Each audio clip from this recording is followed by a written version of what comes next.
Hello hello. आइए आज start करते हैं जोश से अधोश से। जो कि आप लोगों के पास लेक्चर आना बंद हो गया था तपस्या जी 3.0 का। आज से आप लेक्चर आना स्टार्ट हो गया है, तो आते हैं मिलते हैं इस लेक्चर पर। आज जो देखने वाले हैं जो कि द फोर्स के बारे में, तो आप लोग का पढ़ाई हम उम्मीद करते हैं सही चलते होंगे। और आप लोग कोशिश कीजिए आप लोगों का पढ़ाई को और भी बूस्ट करने के लिए, और मेहनत करते रहिए और लगातार आपका कंसिस्टेंसी बने रहे। इस तरह का आप अपना एफर्ट डालिए आपके प्रिपरेशंस पर। तो आइए मिलते हैं इस अमेजिंग लेक्चर पर। तो सभी को स्वागत करता हूं to this amazing platform of Vedic physics. मेरा नाम है जॉनविन जोई महालदार एंड आज जो जानने वाले हैं फोर्स के बारे में जानने वाले हैं। तो पिछला जो लेक्चर हुए थे हमारा कंप्लीट कहाँ तक हुआ था, वो क्या था, equations of motions, 3 equations of motions देखे थे। जो कि क्या था, पहला s equal to ut plus half at square, v equal to u plus at, और एक क्या था v square equal to u square plus 2as। ये तीनों इक्वेशंस ऑफ मोशंस के बारे में देखे थे और इक्वेशन ऑफ ट्राजेक्टरी वगैरह देखे थे और कुछ सवाल किए थे। अब आते हैं अब जो नया चैप्टर है जिसके बारे में जानेंगे, क्या वो क्या है, द फोर्स। फोर्स क्या है उसके बारे में जानेंगे। तो आप अपना दिल बनाए रखें और कुर्सी का जो आपका बेल्ट है उसको आप बांध लीजिए, क्योंकि आपका जो प्रिपरेशन है वो बूस्ट मूड में डाला गया है। आप अपना प्रिपरेशन को और भी बेहतरीन से एफर्ट डालिए और हमारे यहाँ वैदिक फिजिक्स के साथ आप जुड़ जाइए और आपका सिलेक्शन पक्का भी के पास चले जाए। इसके लिए आप एफर्ट डाल दीजिए, आज ही से एफर्ट डाल दीजिए। तो आइए आज जानेंगे क्या, फोर्स के बारे में। पहला है क्या, फोर्स। तो फोर्स है क्या, एक्चुअल में फोर्स होता है क्या, क्या है ये फोर्स। तो पहली बात है, फोर्स जो होता है किसी भी चीज को धक्का लगाना या कोई चीज हमें धक्का लगाए, वो क्या है, फोर्स है। मतलब कि किसी भी ऑब्जेक्ट को धक्का लगाना, ठीक है, किसी भी पार्टिकल को धक्का लगाना, या तो पार्टिकल पार्टिकल के बीच धक्का लगा सकते हैं, या तो मैं एक ऑब्जेक्ट हूं दूसरे ऑब्जेक्ट को धक्का लगा दिया, तो ये भी एक फोर्स हो सकता है। तो फोर्स कई तरह का फोर्स होते हैं। तो उसके अंदर कुछ फोर्स होते हैं स्पेसिफिक फोर्स, जो कि क्या क्या होता है। पहला जो होता है हमारे पास कुछ स्पेसिफिक फोर्स है, ठीक है, कुछ स्पेसिफिक फोर्स है। तो उसमें से पहला फोर्स क्या है हमारे पास, ग्रेविटेशनल फोर्स। पहला फोर्स क्या है हमारे पास, ग्रेविटेशनल फोर्स, जो कि आप लोग नाम तो सुने ही होंगे कि ग्रेविटेशन, ठीक है, तो वहां से आया है क्या, ग्रेविटेशनल फोर्स। पहला हमारे पास क्या है, ग्रेविटेशनल फोर्स। फिर जो दूसरा आते हैं, दूसरा है इलेक्ट्रोमैग्नेटिक फोर्स या EMI force, electromagnetic force, electromagnetic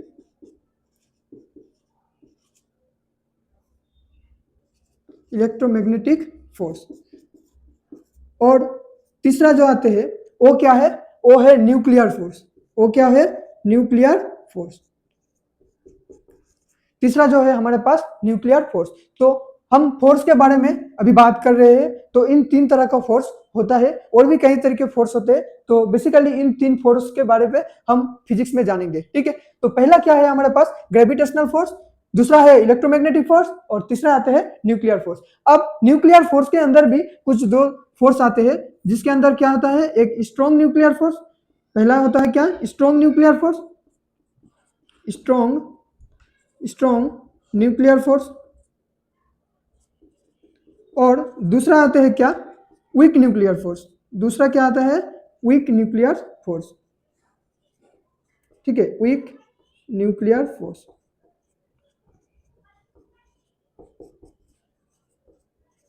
तो हमारे पास किस तरह का आया है फोर्स आए हैं, बेसिकली हम जानेंगे अभी तीन तरह का फोर्स के बारे में। पहला जो है हमारे पास ग्रेविटेशनल फोर्स है, दूसरा क्या है, इलेक्ट्रोमैग्नेटिक फोर्स है, तीसरा हमारे पास क्या है, न्यूक्लियर फोर्स। अब न्यूक्लियर फोर्स के अंदर भी हम दो फोर्स देखेंगे, वो क्या है, पहला स्ट्रॉन्ग न्यूक्लियर फोर्स, दूसरा है वीक न्यूक्लियर फोर्स। तो आते हैं देखते हैं एक एक फोर्स को, और हम महसूस करते हैं और हम फील लेने की कोशिश करते हैं। तो आइए फील लेते हैं आप ग्रेविटेशनल फोर्स को। जो ग्रेविटेशनल फोर्स होता है क्या, तो देखिए ग्रेविटेशनल फोर्स होता है, आप किसी भी ऑब्जेक्ट को अगर कहीं से भी छोड़ दोगे तो वो नीचे की तरफ आएंगे ना। तो इस अगर देखो इस पेंसिल को अगर हम छोड़ दिए तो ये क्या कर रहे हैं, नीचे की तरफ आ रही है। यानी कि जो हमारी पृथ्वी है, पृथ्वी क्या कर रहे हैं, इसे अपने तरफ क्या कर रहे हैं, इसे खींच रहे हैं, अपने तरफ क्या कर रहे हैं, पुल कर रहे हैं। तो इस तरह का फोर्स इसमें क्या लग रहा है, ग्रेविटेशनल फोर्स लग रही है। जो फोर्स लग रहा है इसके बीच पे, अर्थ और इस पेन के बीच में जो फोर्स लग रहा है, इस तरह का फोर्स को हम क्या कहेंगे, ग्रेविटेशनल फोर्स कहेंगे। अगर आप देख रहे हो कहीं भी बॉल को, हम क्रिकेट का बॉल अगर आए हैं, अगर किक मतलब कि उसे मार दिया गया है सिक्स, तो वो क्या करते हैं, पहले ऊपर जाते हैं, फिर क्या करते हैं, नीचे आते हैं। तो ऊपर जो गया है, तो ऊपर जाते वक्त एक समय उसका वेलोसिटी होता है क्या, 0। फिर हमारे पृथ्वी जो है उसमें एक फोर्स लगाते हैं, फिर उसे नीचे की तरफ खींचते हैं और हम बॉल को कैच कर लेते हैं, ठीक है। तो उसमें भी क्या लगते हैं, ग्रेविटेशनल फोर्स लगते हैं। तो ग्रेविटेशनल फोर्स है।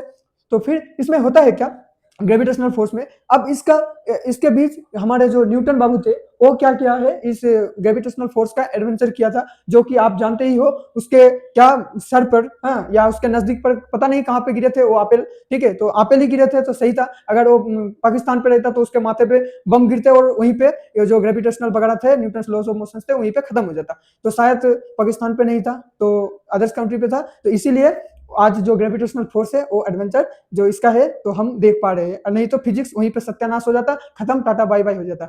तो आप तो जानते ही हो ये स्टोरी को, ठीक है। तो ग्रेविटेशनल फोर्स होता है क्या, जो कि कोई सा भी ऑब्जेक्ट को हमारे जो पृथ्वी है वो अपने तरफ पुल करते हैं, वो अपने तरफ खींचते हैं। तो इसका एक मैथमेटिकल टर्म जो दिया है, हमारे न्यूटन ने जो दिए है, तो न्यूटन बाबू ने जो दिया था हमारे, इसका जो एक मैथमेटिकल टर्म वो क्या है, F is equal to ji m1 m2 बटे are square, ji m1 m2 बटे आर स्क्वायर। ए एक मैथमेटिकल टर्म दिए थे, ठीक है, ए एक फॉर्मूला बनाए थे और दिए थे जो कि हमारे लिए कार्यकर है, ठीक है, जो कि कोई सा भी दो ऑब्जेक्ट पर कितना फोर्स लग रहे हैं उसका मैग्नीट्यूड निकालने के लिए, उसका क्या मैग्नीट्यूड निकालने के लिए, फाइंड आउट करने के लिए जो हमारे मैथमेटिकल टर्म दिए थे वो क्या है, F is equal to ji m1 m2 बटे are square.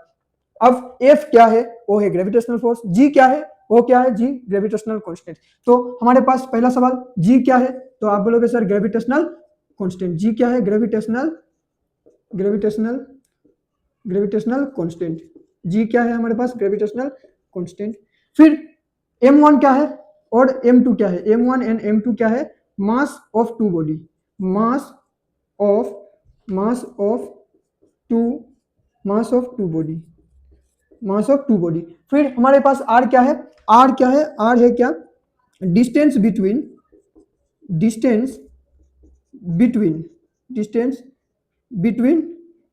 Centre of mass, distance between centre of mass of two bodies, centre of mass of two body, ठीक है, टू बॉडीज, दोनों बॉडी का बीच का क्या है, डिस्टेंस है, ठीक है। तो आप आते हैं इसका फील लेते हैं, मान लेते हैं यहाँ पे एक प्लैनेट है, दूसरा प्लैनेट क्या है हमारे पास ए है, मान लेते हैं ए क्या है हमारे पास, अर्थ है, ठीक है, ए अर्थ है और ए हमारे पास क्या है, मून है, ठीक है। अर्थ और मून क्या कर रहे हैं, प्लैनेट पे है ना। अब देखो अर्थ और मून क्या है, एक दूसरे को अपने तरफ खींच रहे हैं, मून जो है अपने तरफ खींच रहे हैं और अर्थ क्या है वो अपने तरफ खींच रहे हैं, तो दोनों क्या कर रहे हैं, कोशिश कर रहे हैं अपने तरफ खींचने का। तो इसीलिए आप देख पा रहे हो जो हमारे पृथ्वी है, जो है हमारे अर्थ के अराउंड जो सन है वो क्या करता है, रिवॉल्व करता है, घूमता है, और हमारे पृथ्वी जो है अर्थ के अराउंड घूमते हैं, इसी के रेडियस पे फिक्स घूमते हैं हर रोज, हाँ, हर मोमेंट, हर सेकंड। आप सो जाते हो लेकिन मून अपना काम कर रहे हैं अपने ऑर्बिट पे, ठीक है। तो अर्थ क्या कर रहे हैं, अर्थ के ऑर्बिट पे मून घूम रहा है, तो ऐसे तो थोड़ी नहीं घूमेंगे, उसके पास भी क्या लग रहे हैं, अर्थ क्या है, अर्थ के पास एक फिक्स मास है और मून के पास भी एक फिक्स मास है। तो अगर दोनों का बीच मास रहे और इनका दोनों के बीच कुछ तो एक डिस्टेंस है, ठीक है, डिस्टेंस है, तो इनका दोनों का बीच डिस्टेंस क्या है, मान लेते हैं r डिस्टेंस है, तो इनका मास है कितना, तो हमें पता है m1, इनका मास क्या है m2, ठीक है, इनका मास है m2। तो एक क्या करेंगे, एक दूसरे को ऊपर एक फोर्स लगाएंगे, जो फोर्स लगेंगे उसको हम क्या कहेंगे, ग्रेविटेशनल फोर्स कहेंगे, ठीक है। वो दोनों के ऊपर क्या लगाएंगे, जो फोर्स लगाएंगे उसे हम क्या कहेंगे, ग्रेविटेशनल फोर्स कहेंगे, जिसका वैल्यू क्या है, F is equal to ji m1 m2 बटे आर स्क्वायर। अब जी क्या है, एक ग्रेविटेशनल कांस्टेंट है, ठीक है, और एक ग्रेविटेशनल कांस्टेंट का वैल्यू क्या है, फिक्स्ड है, ग्रेविटेशनल कांस्टेंट का वैल्यू क्या है, फिक्स्ड है, उसका वैल्यू क्या है 6.67 इंटू 10 टू द पावर -11, ये क्या है, न्यूटन मीटर स्क्वायर पर KG square, newton metre square पर केजी स्क्वायर, ठीक है। ये क्या है हमारे पास, ग्रेविटेशनल वैल्यू का वैल्यू जो है ग्रेविटेशनल कांस्टेंट, इसका वैल्यू फिक्स्ड है, ठीक है। अब देखो ये तो लग गया है अर्थ और मून के बीच, ये हम कर रहे हैं क्या, बड़ी प्लैनेट के बारे में बात कर रहे हैं। आप बोलोगे सर एक छोटा ऑब्जेक्ट लीजिए उससे हमें समझाइए, वो भी आप कह सकते हो, कैसे, आपके पास जो आप अभी पढ़ रहे हो, शायद आप अभी टेबल के ऊपर पढ़ रहे हो, ठीक है, या तो कोई डेस्क के ऊपर पढ़ रहे हो, तो आपके पास क्या है, एक टेबल वगैरह है कुछ, ठीक है, एक क्या है, टेबल वगैरह कुछ है, हाँ, आपके पास क्या है, एक टेबल वगैरह कुछ है, उसके ऊपर एक बुक रखे हुए है, ठीक है, आपका पढ़ने का बुक वगैरह है या लैपटॉप वगैरह जिसमें भी पढ़ रहे हो आप, यहाँ पे क्या है, एक बुक है। अब देखो टेबल के नीचे क्या है, ठीक है, टेबल एक फोर्स लगा रहे हैं, सॉरी बुक एक फोर्स लगा रहे हैं टेबल को, और टेबल पे क्या कर रहे हैं, एक फोर्स लगा रहे हैं बुक को, ठीक है। ये जो आपका किताब है, तो किताब और टेबल के अंदर एक क्या लग रहे हैं, फोर्स लग रहे हैं। हाँ, जो फोर्स क्या कर रहे हैं, अपने आप को, ठीक है, एक सरफेस में एक फोर्स लग रहे हैं उन दोनों के बीच, ठीक है। तो इसके कुछ एक मास है, इनके कुछ मास है, तो इसके अंदर भी एक ग्रेविटेशनल फोर्स लग रहे हैं, इसके अंदर भी एक फोर्स क्रिएट हो रहे हैं। जो फोर्स के बारे में हम जानेंगे, वो फोर्स क्या है, F equal to G m1m2/r², ठीक है। इस तरह का फोर्स लग रहे हैं। तो आप बोलोगे सर इसके पास डिस्टेंस नहीं, हाँ डिस्टेंस है, थोड़ा नेग्लिजिबल डिस्टेंस है, माइक्रो डिस्टेंस है, ठीक है। एक क्या कर रहे हैं, अगर इस टेबल को हटा दिया गया है तो वो क्या करेंगे, वो बुक क्या करेंगे, गिर जाएगा अंदर नीचे की तरफ। तो उसके अंदर भी क्या कर रहे हैं, ग्रेविटेशनल फोर्स लगा रहे हैं। उसके अंदर जो बुक है उस टेबल पे ऊपर रखा गया है, तो ग्रेविटी क्या कर रहे हैं, अपने तरफ खींचने की कोशिश कर रहे हैं। लेकिन जो टेबल है, टेबल क्या कर रहे हैं, उसे रोक दे रहे हैं। तो ग्रेविटेशनल फोर्स लग रहे हैं, ठीक है। अगर ग्रेविटेशनल फोर्स ना रहते तो आज पता नहीं हम जो आपको पास यूट्यूब में पढ़ा रहे हैं, जो माइक्रोफोन में बोल रहे हैं, शायद खड़े होकर ना पढ़ाते, आसमान में उड़ के कहीं पढ़ाते आप लोगों के पास, और कंटेंट जाते हवा पे। हाँ, और गान कहते हवा ने ये कहा, ठीक है। तो यही है बात कि अर्थ और मून के बीच क्या लग रहा है, ग्रेविटेशनल फोर्स लग रहे हैं, ठीक है। अब फिजिक्स जो है ना, वो मतलब क्या है, फील से आप पढ़ो, ठीक है। फील से पढ़ो, एकदम दिल से पढ़ो, फील से पढ़ो। जो मतलब आपके पास जो होना चाहिए, जिस तरह का कंटेंट होना चाहिए, हम वो कंटेंट आने की कोशिश कर रहे हैं, ठीक है। तो फिजिक्स आप दिल से पढ़े, फील से पढ़े। तो आते हैं इन दोनों के बीच लग गया है ग्रेविटेशनल फोर्स। आप आते हैं दूसरे और एक फोर्स के बारे में जानेंगे, वो क्या है हमारे पास, इलेक्ट्रोमैग्नेटिक फोर्स। आप हेडिंग दीजिए इलेक्ट्रोमैग्नेटिक फोर्स और ईएमआई फोर्स, ठीक है। आप हेडिंग दीजिए, आप जानेंगे इलेक्ट्रोमैग्नेटिक फोर्स के बारे में। अब इलेक्ट्रोमैग्नेटिक फोर्स क्या होता है, आप देखे होंगे कहीं भी दो चार्ज पार्टिकल जो होते हैं उनके बीच पे भी क्या लगते हैं, फोर्स लगते हैं, ठीक है। हमारे जो कूलम्ब्स लॉ थे उसमें से हम जानेंगे आगे कि जो हमारे इलेक्ट्रोमैग्नेटिक फोर्स होता है क्या, चार्ज के बारे में पढ़ेंगे, पार्टिकल के बारे में पढ़ेंगे। हाँ, क्लास 12 में आप अगर ड्रॉपर जेई पे हो तो आप पढ़े होंगे कुछ ना कुछ, जो कि हम चार्ज के बारे में पढ़े थे, कूलम्ब्स लॉ वगैरह देखे थे, ठीक है। तो वहीं से आते हैं। और अगर आप 11th पे हो तो आप क्लास 12 में जाके पढ़ोगे, और 12 में हो तो कोई बात नहीं, आप या तो पढ़ रहे हो और नहीं तो कुछ दिन बाद पढ़ोगे ही, ठीक है। तो उसके बारे में हम जानेंगे, जो कि चार्ज के बारे में थोड़ा जानेंगे। और उसी से आते हैं हमारे इलेक्ट्रोमैग्नेटिक फोर्स, जो कि हम इसे ईएमआई फोर्स भी कहते हैं। तो हमारे पास इसका भी एक वैल्यू है, जो इलेक्ट्रोमैग्नेटिक फोर्स होता है वो क्या होता है, F is equal to K Q1 Q2/r², के Q1 Q2/r²। इसका एक फिक्स्ड एक वैल्यू है, ठीक है। हम जाने थे क्या, इसके पहले हमारे ग्रेविटेशनल फोर्स के बारे में जाने थे, वो क्या थे, F is equal to G m1m2/r² देखे थे, ठीक है। ये देखे थे हम ग्रेविटेशनल फोर्स के बारे पे। हम क्या देखे थे, GF में देखे थे, यानी कि GF मतलब वो GF नहीं, यहाँ पे GF मतलब ग्रेविटेशनल फोर्स, ठीक है। वो काटने वाली GF है और ये फोर्स लगाने वाली GF है, दोनों में अंतर होना चाहिए। और अंतर आप देख पा रहे हो, ये GF क्या है, ग्रेविटेशनल फोर्स, और ये क्या है हमारे पास, इलेक्ट्रोमैग्नेटिक फोर्स। तो दोनों में अंतर ध्यान रखना, ठीक है। उससे भटक के रहना और यहाँ पे दिल लगाना। यहाँ पे दिल लगाओ तो सक्सेस मिलेगा, वहां पे दिल लगाओ तो ठुकरा के आओगे, ठीक है। तो ठुकरा के मत आओ, ठीक है। यहाँ पे पढ़ाई पे ध्यान लगाओ। तो यहाँ पे क्या है हमारे पास, ग्रेविटेशनल फोर्स जो होता है वो क्या है, G m1m2/r², और फोर्स क्या है, F is equal to K Q1 Q2/r², ठीक है।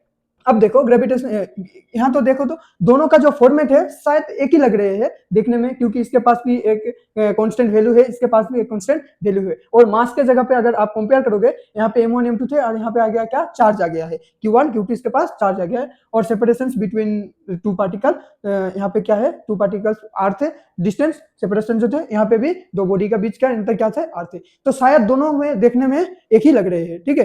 तो यही था इसका सिमिलरिटीज, तो दोनों का सेम है। लेकिन ये फोर्स हम किसके बारे पे लगाएंगे, चार्ज के बारे में, दो पार्टिकल के बारे में लगाएंगे, ठीक है, दो चार्ज पार्टिकल के बारे में लगाएंगे।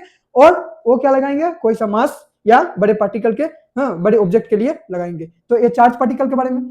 अब देखो के क्या है हमारे पास, के का एक फिक्स्ड वैल्यू है, वो क्या है, 9 × 10⁹ 9 × 10⁹ 9 × 10⁹ newton metre per coulomb square, newton metre per coulomb square, ठीक है। Newton, newton metre per coulomb square.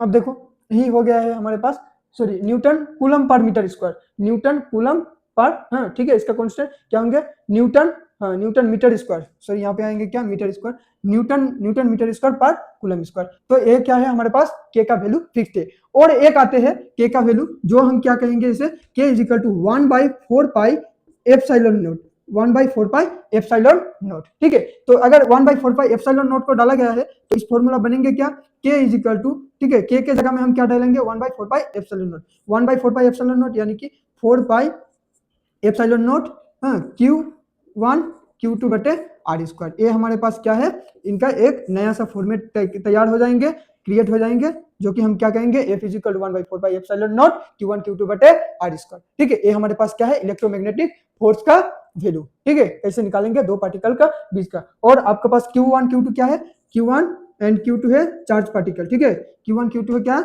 Charge. ठीक है, charge of the particle.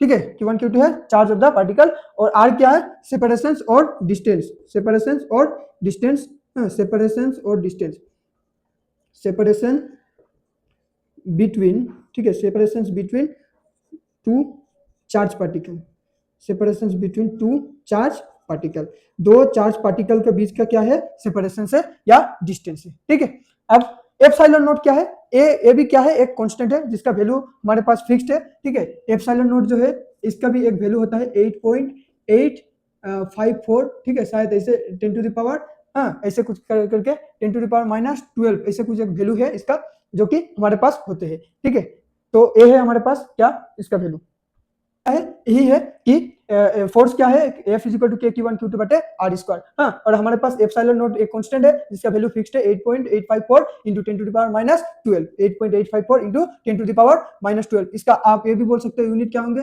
Coulomb square पर न्यूटन इंटू मीटर स्क्वायर। ठीक है, इसका यूनिट ये हो जाएंगे। तो आपके पास क्या है, F is equal to K Q1 Q2 बटे आर स्क्वायर, और एक फॉर्मूला आते हैं क्या, F is equal to 1/4πε0 Q1 Q2 बटे आर स्क्वायर। अब ये दोनों का मिल गया। ठीक है, ग्रेविटेशनल फोर्स भी जान लिए, इलेक्ट्रोमैग्नेटिक फोर्स भी जान लिए, और न्यूक्लियर फोर्स जो होते हैं, ठीक है, उसके बारे में उतना डिटेल्स नहीं जानेंगे क्योंकि हम न्यूक्लियर के बारे में नहीं पढ़ रहे। जो आपके पास जो जेई लेवल का या आपके 12th लेवल का जो सिलेबस है, इन दोनों के बीच सीमित है, इन दोनों के बीच इसका लिमिटेशन है।